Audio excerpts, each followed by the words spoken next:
Great is your faithfulness, O God. You wrestle with the sinner's restless heart. You lead us by still waters into mercy, and nothing can keep us apart. So remember your people, remember your children, remember your promise, oh God. Your grace is enough. Your grace is enough. Your grace is enough for me. Great is your love and justice, God of Jacob. You use the weak to lead the strong. You lead us in the song of your salvation, and all your people sing along. So remember your people, remember your children, remember your promise, oh God. Your grace is enough. Your grace is enough. Your grace is enough for me. Your grace is enough. Your grace is enough. Your grace is enough for me.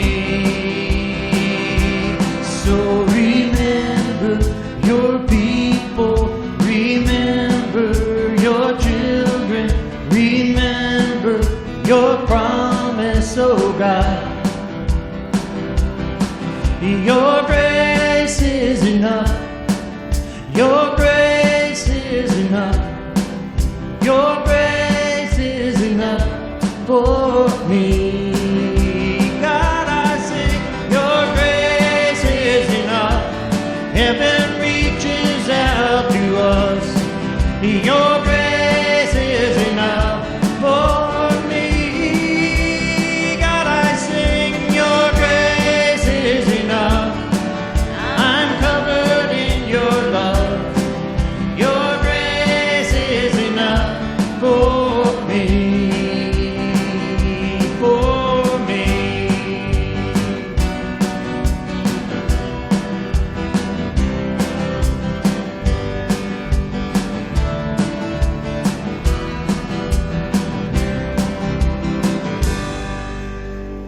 Good morning, everyone. Nice to see a couple of fresh faces in here again. Girls, it's been a while. Glad you're here. Tom, Nancy, good to see you this morning. And we've had a lot of things that have happened around here lately. Alex and Jacob are hitched. Mackenzie is on Facebook that she got hitched this weekend also up in Alaska. They were dating for 6 months, 9 months, I guess. And Well, I know when she found somebody, that's it. yeah, well, yeah, that's it. Because she's a very faithful kind of girl. So when she finds somebody, she's their friend forever. Yeah. What else has been going on? Let's see. I got pictures of roadkill on my phone. A nice 8-point buck that we drug out of the woods Friday. Saved an arrow that way, but it really did a number on a Dodge Durango, I guess. But we had fun. We had a good week. Mom and I did. So let's just ask the Lord to come join us this morning. Father, we thank you. We praise you for your love, for your blessings. God, I just thank you and praise you for the gathering that we had last night of friends, Lord. Ask for you to build in each one of them a witness that they will be able to share and make a difference in the world. God, as we've come together this morning, may you be with us. Send your Spirit to dwell right here with us. May we feel the movement within us. And may we just be a joy to you as well, Father. May you also come and bless Bob this morning and the message as we look at Revelations and have new things revealed to us, Father. It's all a mystery, and you have the answers, and you will reveal them in your time. And I thank you and praise you for that, Lord. Just be with us. May we bless you in Jesus' name. Amen.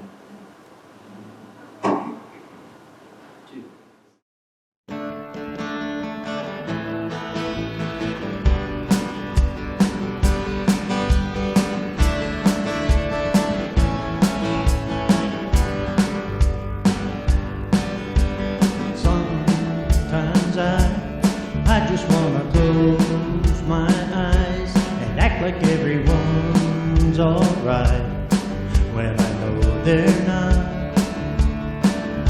This world needs God, but it's easier to stand and watch. I could say a prayer and just move on like nothing's wrong, but I refuse, 'cause I don't wanna live like I don't care. I don't wanna say another empty prayer. Oh, I refuse to sit around and wait for someone else to do what God has called me to do myself. Oh, I could choose not to move, but I refuse.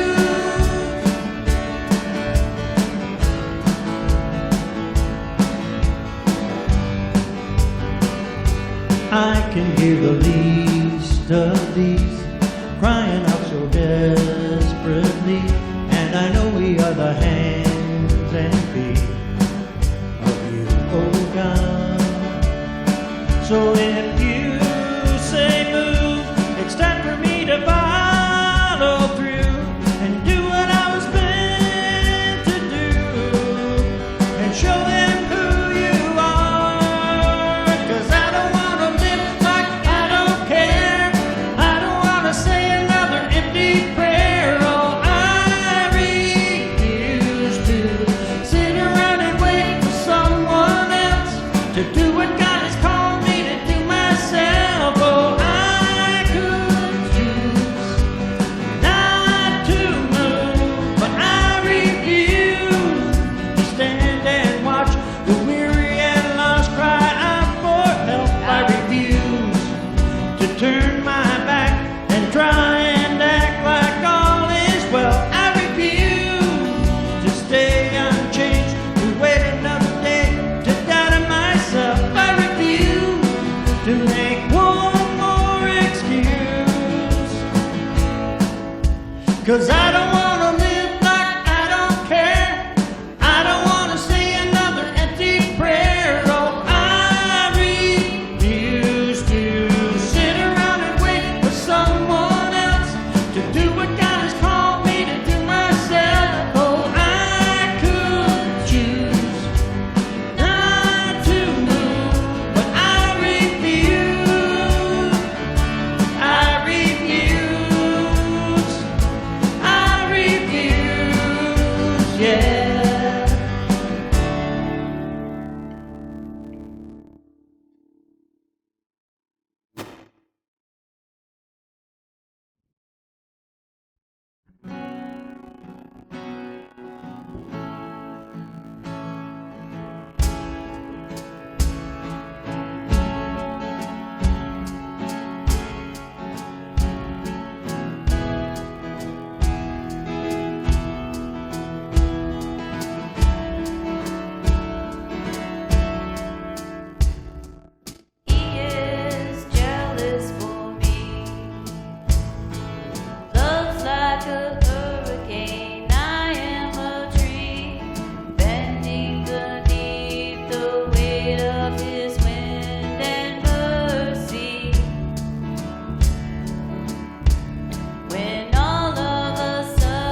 Lord, I come, I confess, bowing here, I find my rest, and without you,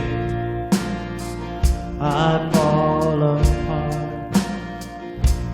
You're the one that guides my heart.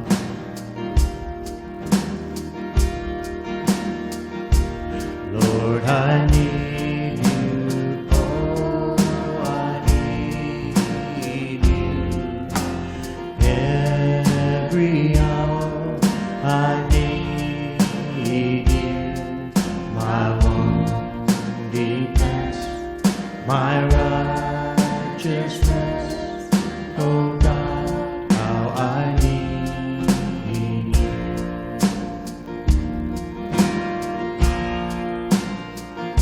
Where sin runs deep, your grace is more. Where grace is found is where you are. And where you are, Lord, I am free. Holiness is Christ in me.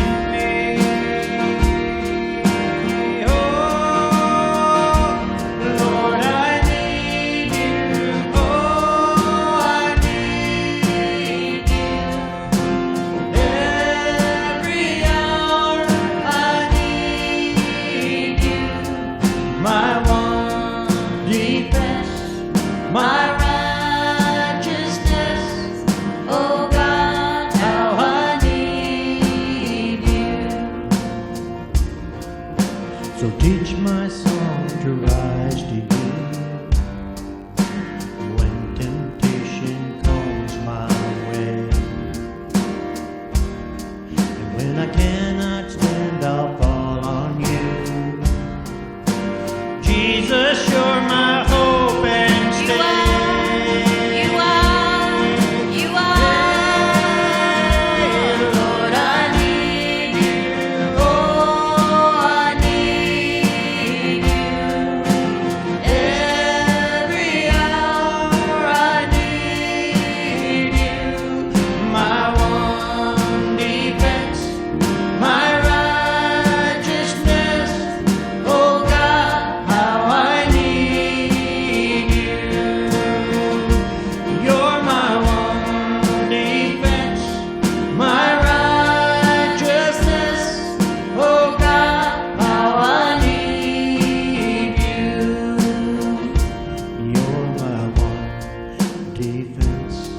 My righteousness, oh God, how I need you.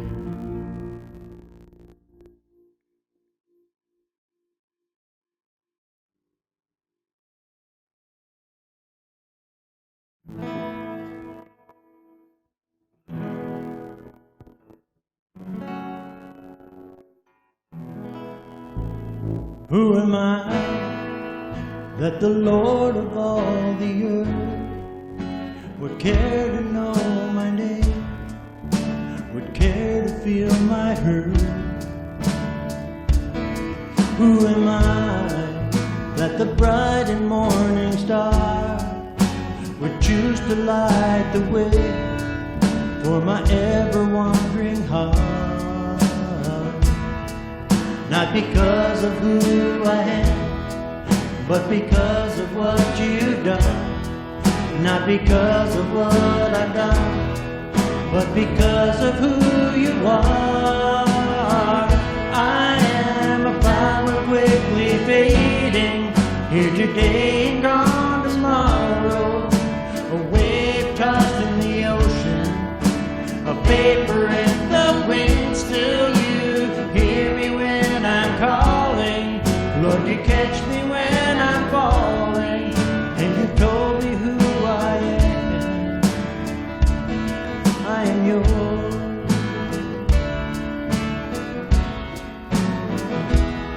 I am yours.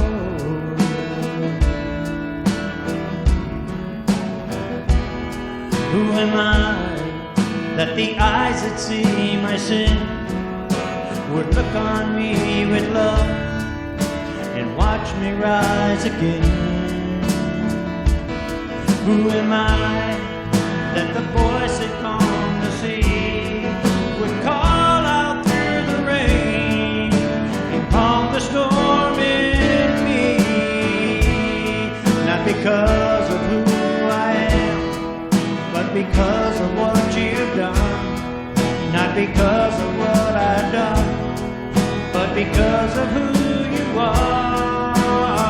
I am a flower quickly fading, here today and gone tomorrow. A wave tossed in the ocean, a paper in the wind. Still you hear me when I'm calling. Lord, you catch me when I'm falling, and you've told me who I am. I'm yours.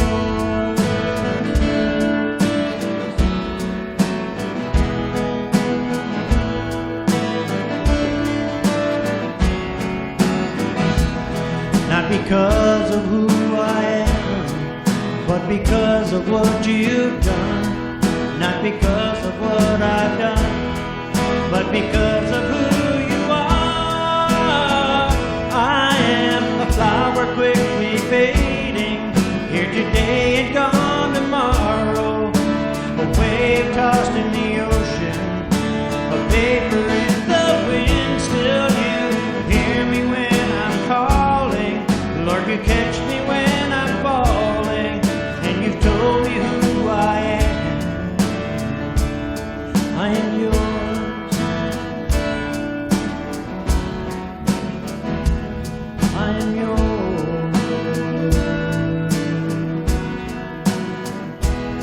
I am yours.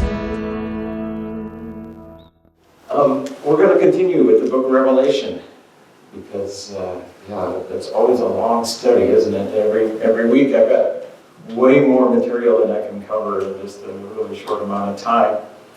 So we're trying to get through the book of Revelation in just 8 short weeks. So we are, once again, we ended last week at the end of the 7 trumpets. And it's interesting how every time it cycles back and we end up in the throne room of heaven once again. And so that is meant to remind us of the very beginning of the book of Revelation. Again, if you don't have one of these, I passed this out the first week that I did this, so if you want another one, or if you don't have one yet, I've got a few extras here, and there's several on the table at the back. So it kind of gives you an outline of the whole book. Thanks. Yeah, you pass those out. Danielle wants one too. So switch right over Danielle.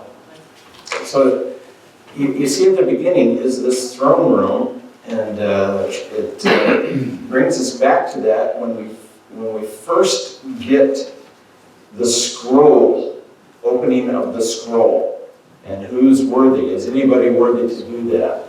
And so look at the next slide, Jesse. This is still the opening scene, and it always cycles back to this scene because it's cycling back to this question, the big question that is a part of this scroll, chapter 5, is can the church be saved? Can humanity be redeemed? Or even a portion of humanity, which the portion of humanity that will be redeemed is the church. And so will the church be ready? And is Satan going to win this battle against the church? Or will the church be presented as a bride to Christ at the very end? Well, we know the end, right? We know what's coming. But it opens this way, and it keeps cycling back to this big question. And the 7 seals that were the beginning, we see these 3 sets of 7, the 7 seals, the 7 trumpets, and then the 7 bowls of wrath. And the 7th seal goes right into the 7 trumpets, and then the 7th trumpet is going to lead us into the 7 bowls. But in the middle of that, and again, before I jump to that middle, the 7 seals, this is still the whole idea of the book of Revelation. is that when you open the scroll, all hell breaks loose. Because the scroll is sealed up, and it contains the answer to this question: can humanity be redeemed? Will the church be saved? And that answer is sealed in the scroll. And when it is opened, the answer, of course, is yes, a resounding yes. But it's not an easy yes. It's a struggle. Could you define the church? Is it a denomination? Is it a building? No, we're talking about, and John actually defines the church too, those who follow Jesus, who accept him and worship him. I don't have it exactly, the verses right in front of me, but it actually tells us in the section that we're going to look at today, all those whose names have been written in the book of life. Verse 8, chapter 13. So that's part of it. And those who worship, those who stay faithful to the end, these are the church. And these are the ones who will be presented at the end as the bride of Christ. So, yeah, I'm talking church in general, those who follow Jesus. And we're going to see today that there's just a bright line of definition between these two forces, the forces of God and the forces of Satan. And that would include the church and the powers of Satan on this earth. So those are going to fight right with each other. They're going to come in direct conflict, especially in chapter 13. So yeah, that's a good question to start with. Who is the church?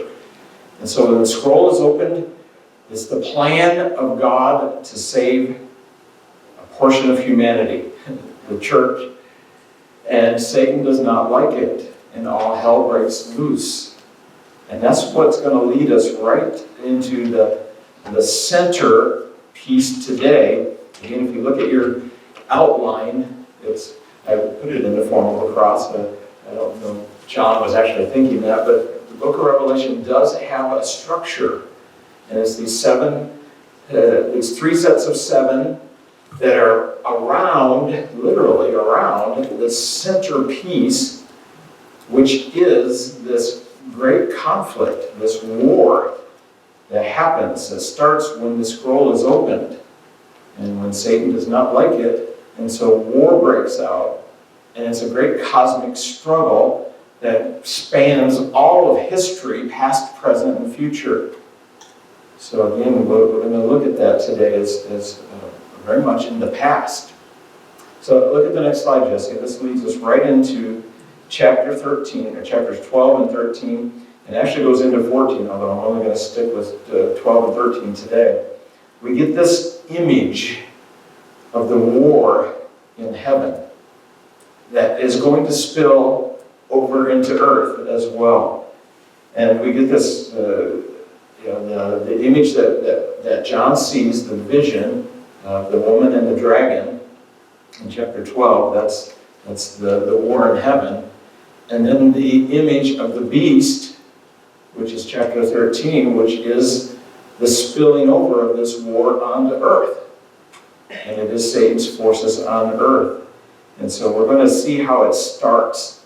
This is an interesting twist in the book of Revelation that we don't get anywhere else in, well, not specifically in the rest of the Bible, is what started the war? How did it get started? And how did we get to where we are today? How did Satan get to the earth?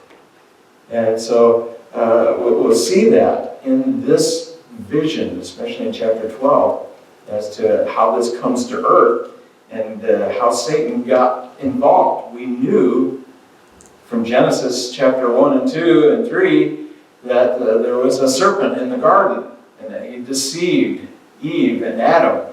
And but how did he get there? And who is he? And what happened?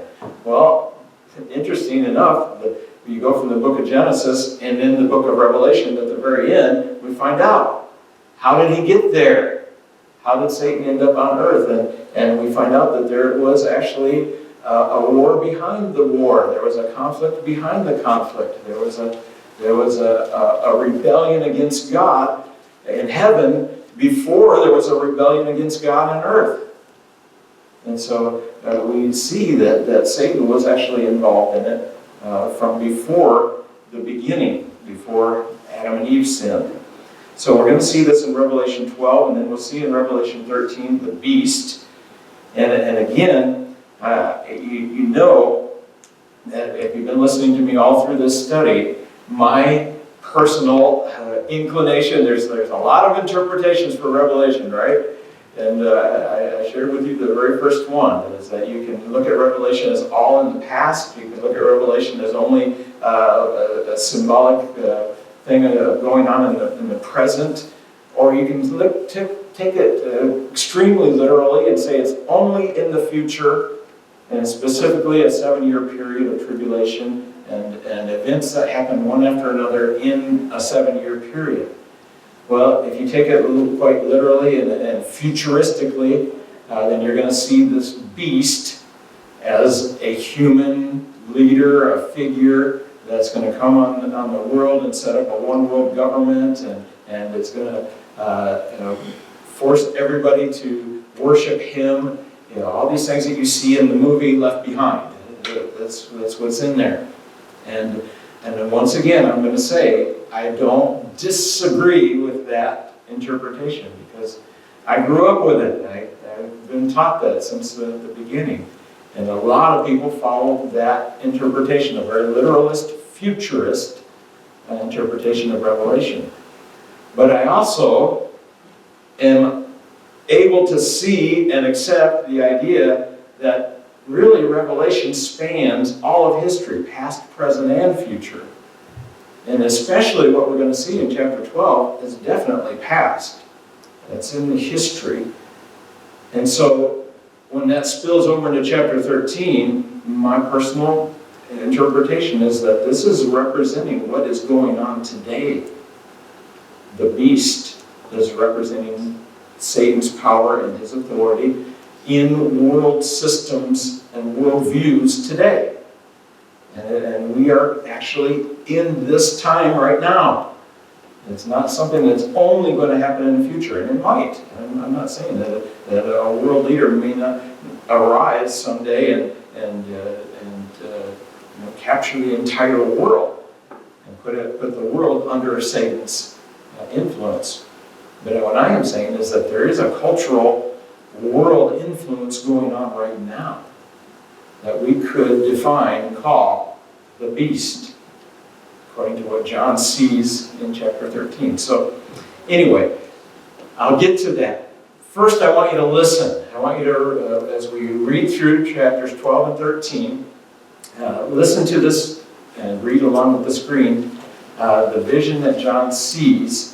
And we'll talk about it as we go from there. So go ahead and play that, Jesse. A great sign appeared in heaven. A woman clothed with the sun, with the moon under her feet, and a crown of 12 stars on her head. She was pregnant and cried out in pain as she was about to give birth. Then another sign appeared in heaven. An enormous red dragon with 7 heads and 10 horns and 7 crowns on its heads. Its tail swept a third of the stars out of the sky and flung them to the earth. The dragon stood in front of the woman who was about to give birth, so that it might devour her child the moment he was born. She gave birth to a son, a male child, who will rule all the nations with an iron scepter, and her child was snatched up to God and to his throne. The woman fled into the wilderness to a place prepared for her by God, where she might be taken care of for 1,260 days. Then war broke out in heaven. Michael and his angels fought against the dragon, and the dragon and his angels fought back, but he was not strong enough, and they lost their place in heaven. The great dragon was hurled down, that ancient serpent called the devil or Satan, who leads the whole world astray. He was hurled to the earth, and his angels with him. Then I heard a loud voice in heaven say, Now have come the salvation and the power and the kingdom of our God and the authority of his Messiah. For the accuser of our brothers and sisters, who accuses them before our God day and night, has been hurled down. They triumphed over him by the blood of the Lamb and by the word of their testimony. They did not love their lives so much as to shrink from death. Therefore, rejoice, you heavens, and you who dwell in them. But woe to the earth and the sea, because the devil has gone down to you. He is filled with fury, because he knows that his time is short. When the dragon saw that he had been hurled to the earth, he pursued the woman who had given birth to the male child. The woman was given 2 wings of a great eagle, so that she might fly to the place prepared for her in the wilderness, where she would be taken care of for a time, times, and half a time out of the serpent's reach. Then from his mouth the serpent spewed water like a river to overtake the woman and sweep her away with the torrent. But the earth helped the woman by opening its mouth and swallowing the river that the dragon had spewed out of his mouth. Then the dragon was enraged at the woman and went off to wage war against the rest of her offspring, those who keep God's commands and hold fast to their testimony about Jesus. The dragon stood on the shore of the sea, and I saw a beast coming out of the sea. It had 10 horns and 7 heads, with 10 crowns on its horns, and on each head a blasphemous name. The beast I saw resembled a leopard, but had feet like those of a bear and a mouth like that of a lion. The dragon gave the beast his power and his throne and great authority. One of the heads of the beast seemed to have had a fatal wound, but the fatal wound had been healed. The whole world was filled with wonder and followed the beast. People worshipped the dragon because he had given authority to the beast, and they also worshipped the beast and asked, Who is like the beast? Who can wage war against it? The beast was given a mouth to utter proud words and blasphemies and to exercise its authority for 42 months. It opened its mouth to blaspheme God and to slander his name and his dwelling place and those who live in heaven. It was given power to wage war against God's holy people and to conquer them. And it was given authority over every tribe, people, language, and nation. All inhabitants of the earth will worship the beast, all whose names have not been written in the Lamb's book of life, the Lamb who was slain from the creation of the world. Whoever has ears, let them hear. If anyone is to go into captivity they will go. If anyone is to be killed with the sword they will be killed. This calls for patient endurance and faithfulness on the part of God's people. Then I saw a second beast coming out of the earth. It had 2 horns like a lamb, but it spoke like a dragon. It exercised all the authority of the first beast on its behalf, and made the earth and its inhabitants worship the first beast, whose fatal wound had been healed. And it performed great signs, even causing fire to come down from heaven to the earth in full view of the people. Because of the signs it was given power to perform on behalf of the first beast, it deceived the inhabitants of the earth. It ordered them to set up an image in honor of the beast who was wounded by the sword and yet lived.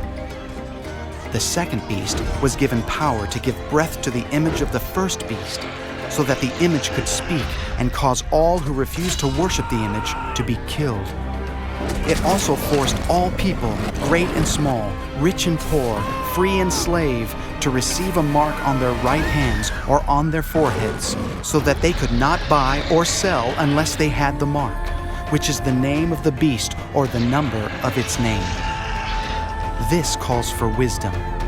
Let the person who has insight calculate the number of the beast, for it is the number of a man. That number is 666. Pretty scary, huh? Man. Every time I listen to it, it just gives me shivers. Yeah, the movie. They can't do justice in the movies. They really can't. But so the imagery is just amazing. And again, it is the centerpiece of the book of Revelation. Everything revolves around this incredibly great cosmic war that we see now started in heaven and spills over into the earth. And so let's go back to chapter 12 and look a little bit at this image of the woman and the dragon. And the first thing that comes to our mind, well, who is this woman?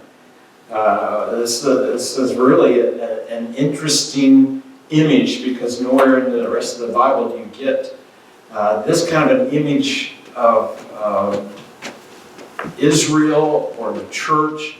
The only other image you would find in the rest of the Bible would be like the Virgin Mary.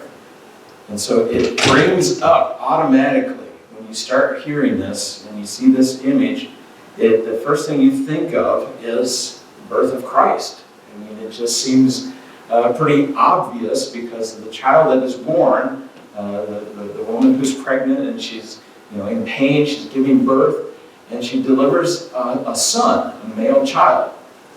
And it says that he will rule the earth with an iron scepter, which is a messianic prophecy from Psalm chapter 2. And so it's obviously Christ who was born. And so the woman, first thing we think of is, well, maybe she is Mary. This is the Christmas story. Can you imagine reading this at Christmas and saying, hey, folks, here's our Christmas story? And we'd really rather go back to Luke chapter 2, wouldn't we? Because, but this is what the imagery of Revelation is about. It's giving us a look behind the scenes, behind the physical reality that we see on earth, and we get a peek into heaven, and we get to see what's behind the scenes. And this is what's going on behind the scenes in a spiritual realm. So obviously it is the birth of Christ. But I believe the imagery goes beyond that, because the story of the woman does not necessarily line up or parallel with the story of the Virgin Mary in every little aspect. And so the imagery goes even deeper, and it would make sense to see the woman not only as the Virgin Mary, but also all of Israel, covenant Israel. The 12 stars that are on her head could represent the 12 tribes of Judah, or of Jacob, of Israel. And so it's a possibility that this is representing all of covenant history, all of the Old Testament, all through the New Testament. When we finally get to Bethlehem, we go from Adam to Noah to Abraham to Jacob to Moses to King David, and finally to Bethlehem.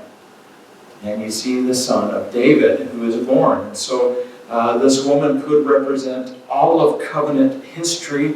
In fact, I would even go so far as to say that she represents this incredibly great plan of God that spans history to save mankind. It is the scroll that is opened. It is the great cosmic plan of God, the salvation history, the salvation story that goes back to before the beginning. Because we see this, and we didn't get to it in chapter 14, but it does talk about the Lamb that was slain before the foundations of the earth.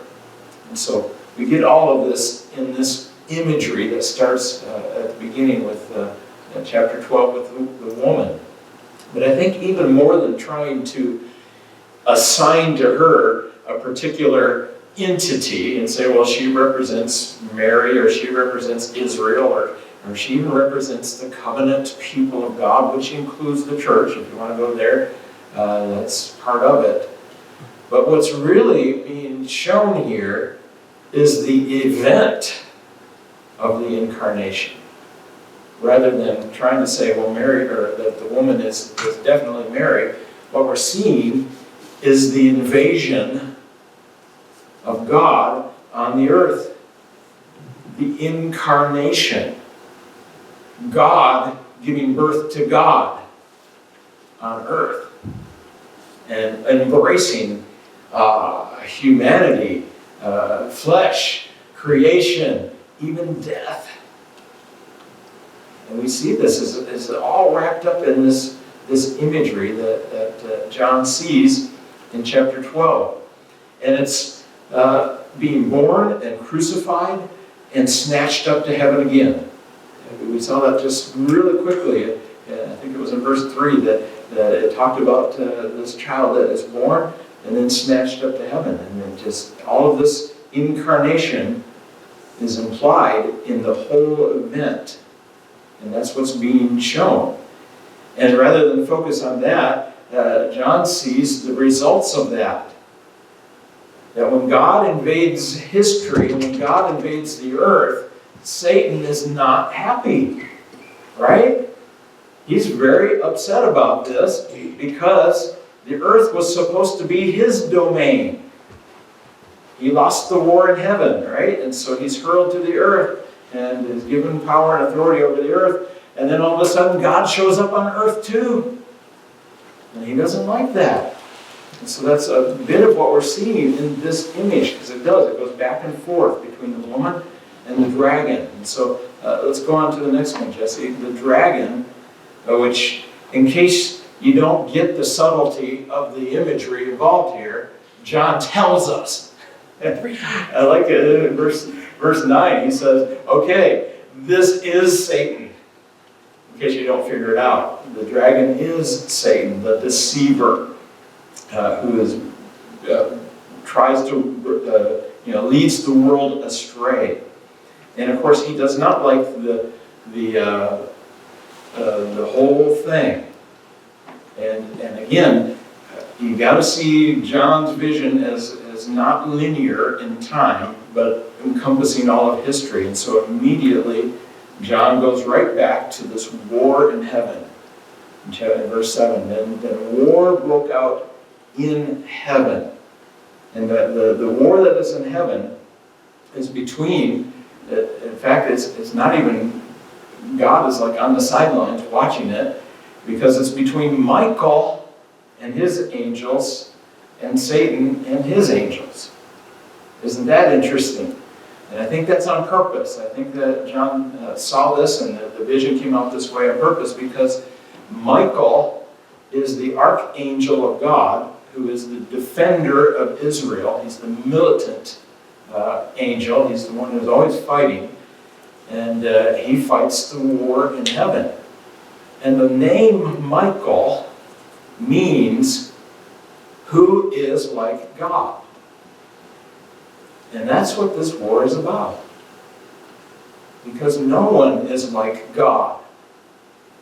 And yet Satan, who was Lucifer, was the angel of light.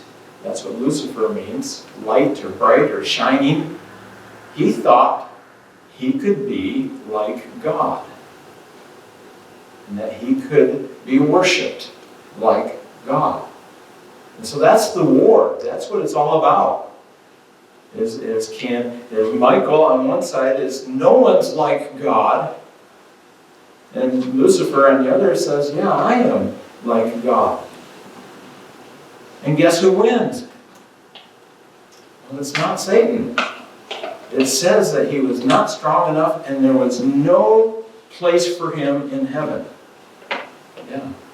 Something I've always struggled with is, why did God allow Satan to get so powerful? It doesn't tell us in that, other than he was hurled to the earth and he gets this authority and power. I mean, it's almost like he's as powerful as God is. Very close. I mean, that's what we see in this imagery, is that Satan is very close in power to God, He is an angelic creature, created with great power. And so he doesn't lose this power like that. So Satan's in heaven before he rules earth. Before he's thrown to the earth. He is kicked out of heaven Right. So he didn't like. because he lost the war in He heaven. went to heaven, had a war, and then went back to heaven. No. Okay. No, again, John, you have to try not to think too linear time, because John sees this as all happening all at once. Jesus was crucified before the foundations of the earth, and so, wow, it's like, we know it doesn't happen until 10,000 years later, but still, you never know. Yeah. Even in what we perceive as good and evil now, they're both very, very powerful in our lives. Yeah. And it is our choice as mankind on earth whether we are choosing good or evil in every single life on earth. Okay. Because the powers of both are so close. We have to want good in order for good to succeed. And that's the world that we live in, and that's the world that John sees too. And now we know, how did it get that way? Partly because Satan was kicked out of heaven and hurled to the earth. And we don't get an explanation for that. So if you're wondering, well, why did God send Satan to earth and mess up our planet? Why didn't he send him to Mars or somewhere else? That would have been a whole lot nicer. We don't get the answer to that, okay? We won't. Other than there is something mysterious that goes on between Satan's presence on earth and the fall of humanity. The fact that humans get the ability to choose and decide. And part of that free will seems to be wrapped up in the reality of a choice between good and evil. And that's what Randy's bringing up too. If you don't have the presence or the possibility of evil, then really is there a choice? It can't be. So, again, that's philosophy, and I don't explain it all. I can't get it all, but it is wrapped up in this great vision. Another fascinating thing about this is Satan and his angels, they were not given a chance at redemption. No. Once they fell, that was it. There is no redeeming him and his angels. Yeah. As humans, we are given a chance to be redeemed. Exactly. Satan and his angels, they made their choice, they're done. God did not give them a second chance. Yeah. It was once and done for them. And that is something to keep in mind during Revelation, is that they made their choice. Yeah. They did not get a chance. There was no one to redeem them. God did not give them that chance. That's right. And why did he not give them that chance? And again, we're not told. We don't get that answer. But we are shown quite often in the book of Revelation that there's this window of opportunity for us. And a lot of the times that are mentioned there, like the 42 months and the 1,260 days, I believe, again, this is part of my interpretation, is that this is symbolic of that window of opportunity that we have. We have some time. Not very long time, but we have an opportunity. And God's plan is always redemptive, trying to win us back to Him. We went over this last week. That was the big subject of the 7 trumpets, is God's redemptive plan. So, Satan is kicked out of heaven. He does not have an opportunity, like you said, to change his mind. There's no room in heaven for somebody who wants to be worshipped other than God. And we're going to see that there's no room on earth for that either. Because even when the beast comes along, God's kingdom, who is invading earth, which is the church, there's no room, even there, for self-worship. And that's what the book of Revelation is trying to bring about too. So, again, he's thrown to earth, he's given some authority, over earth, but it's not complete authority, because right in the middle of this chapter, you hear that voice from heaven. Remember that? I heard this voice from heaven saying, he's done, he's beaten, he's defeated, he's been overcome. And we join in that as we overcome by the blood of the Lamb and the testimony of our word. And so it brings it right into us as well. And so you don't have to wait till chapter 13 to find out that we are involved in this. And those who do not shrink from death are the ones who are overcomers. And so we're going to see that on into the chapter 13. And it says that he is defeated. It says in verse 12 that his time is short. He's thrown to earth. God invades earth. There's this struggle between the woman and the dragon. And the dragon is furious because he cannot defeat God's plan. And he can't defeat God's church. But he still wreaks his fury, his wrath. And he's given a short amount of time to do that. His time is short. And I've said this before, I like to look at it like he is defeated, but not yet. It's already done, but not yet. And the book of Revelation keeps bringing that tension in. That it's done. It's over.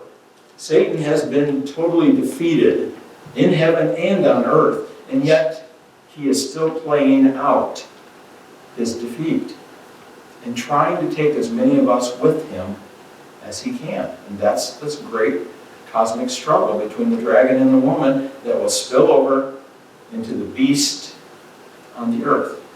And so that's part of that struggle. But it is pretty much done. A great illustration I read on this said that it's like a chess game. Are anybody of you like chess at all? No, I don't like chess. Well, if you know anything about chess, the object is checkmate, right? When you can finally capture the other guy's king, it's done. When you can put him in checkmate and he can't get out of it, the game's over. Well, the really good players, they're able to think like 4 or 5 moves in advance. And so you'll see one of them who will make a move and he'll put it on the board and he'll say, okay, checkmate in 6 moves. Well, it's not checkmate yet. The game's not over. But it's done because he has set it up so that there's no escape. You cannot avoid checkmate. You're going to be checkmated in less than 6 moves. That's what the book of Revelation is all about. Checkmate in 6 moves. You're done. Well, Satan knows it, and he's furious. And what does he do? Well, I'm going to capture as many pieces as I can before checkmate. And that's what happens in the book of Revelation and in chapter 13. Let's go on to chapter 13. This is the spilling over of Satan's power and his authority on earth.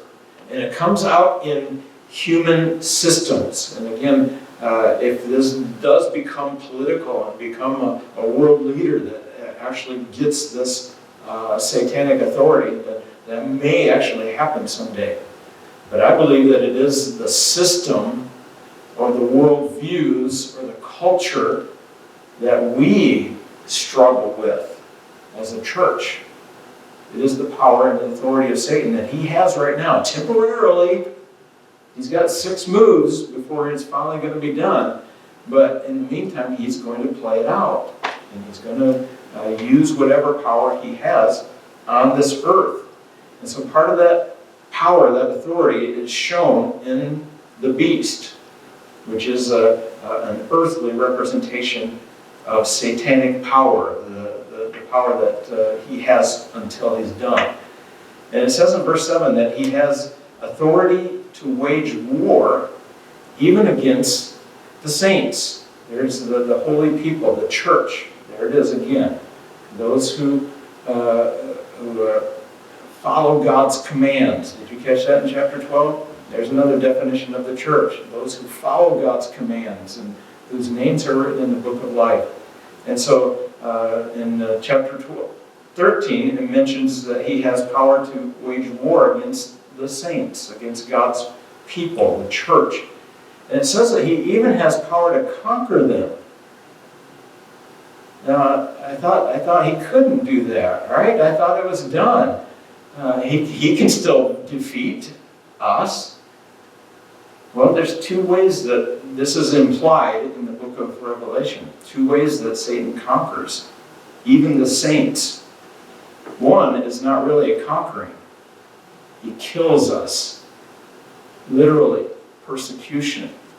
That's one of his favorite tools against the church, is just stamp it out. Kill it. Kill people. And people are put to death. And I've talked about this before too, that we live in a world that has experiencing more persecution now than ever before. We tend to look back on history and say, well, it was back in the 1st and 2nd centuries when the church was persecuted, but not today. Well, they are persecuted today. We are persecuted today. And that's one of Satan's tools. And yet that's not really conquering us, because as it said in chapter 12, those who overcome by the blood of the Lamb and the word of their testimony, and testimony is the Greek word for martyr, who actually will hold on to the end and be willing to pay that ultimate price. That's death. If you're going to stay to the end, you'll make it. You will not be conquered. But there's another conquering that's a lot more subtle, and that's what Satan does to the church, to deceive even the saints, to get us to give in, to get us to compromise and say, okay, I don't really want this discomfort. I don't want to be persecuted. I don't want to be hurt, so I'm going to give in. Or I'll give in a little bit. I'll compromise. The book of Revelation says there is no compromise. You're either on this side or the other. And that line between the power of God and the power of Satan is a work in the church and the work of the beast. There's no in between. There's nothing in between there. You cannot ride the fence between those two worlds, those two realms. And so that's the message of the book of Revelation. Stay faithful to the end. But related to that message is you can't hide in the middle. You've got to decide one way or the other. Look at the next slide, Jesse. These are these two realms that keep coming up over and over in the book of Revelation. Satan's realm here on earth, it is defeated, but it's active. Right? He's still busy. In God's realm, his church is invading that space, invading literally the territory that Satan has on this earth. And he's already won.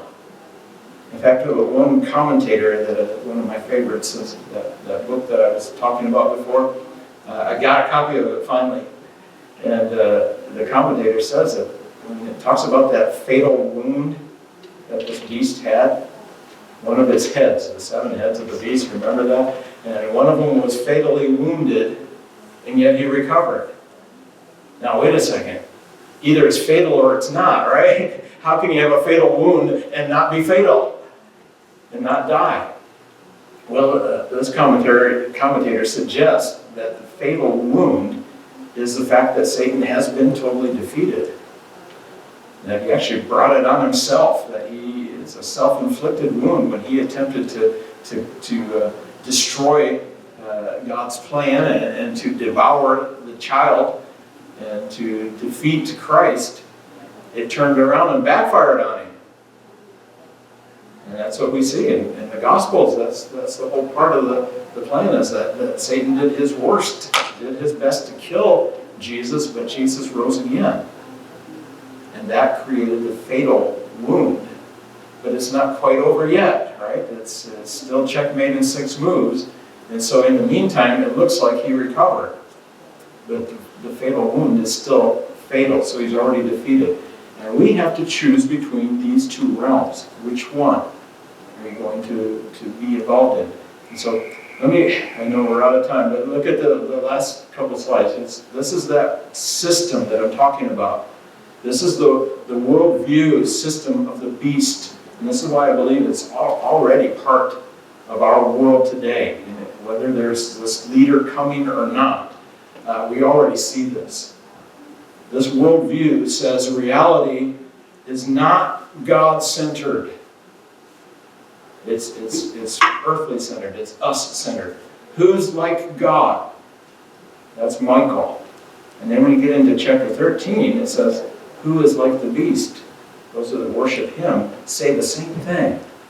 And they begin to worship the beast. And so worship even is a part of this worldview. Spirituality is okay as long as you don't worship Jesus.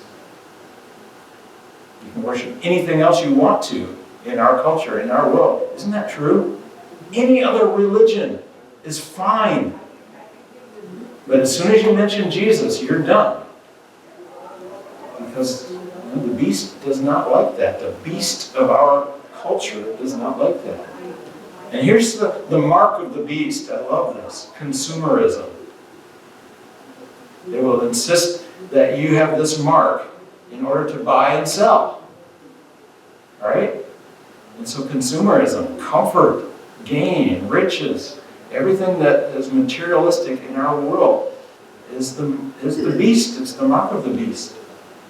I heard them say that if they start putting chips in people, that's what people figure is the mark of the beast. And that's a possibility. It may be coming to that. But I see it, I think I mentioned this before too, that we're already in a culture that penalizes people and businesses who stand up for Christ. If you are a Christian and you try to start a business, or if you have a cake decorating place, or if you're Hobby Lobby, or if you're Chick-fil-A, hey, you're out. You can't do business in our world. It's not quite there yet, but it's coming. And we had a presidential candidate, I don't want to name names, but one of them said, if you're not in favor of the homosexual agenda, then as a church, you should lose your nonprofit status. Fortunately, that guy dropped out this Friday. Oh, good. Because even his other candidates thought he was a little too far. Well, Even the homosexual candidate told him he was a little too overboard on that one. which was weird. But the fact that it's coming up now tells you what it's going to be in the future. I do believe that someday the churches will lose our nonprofit status. Like, that's really going to matter to me. I don't care. But it's an economic pressure. Say, we're going to take money away from you if you do not follow along with the beast, with the culture. And it's extremely humanistic. Look at the number 666. Why that? Look at the next slide, Jesse.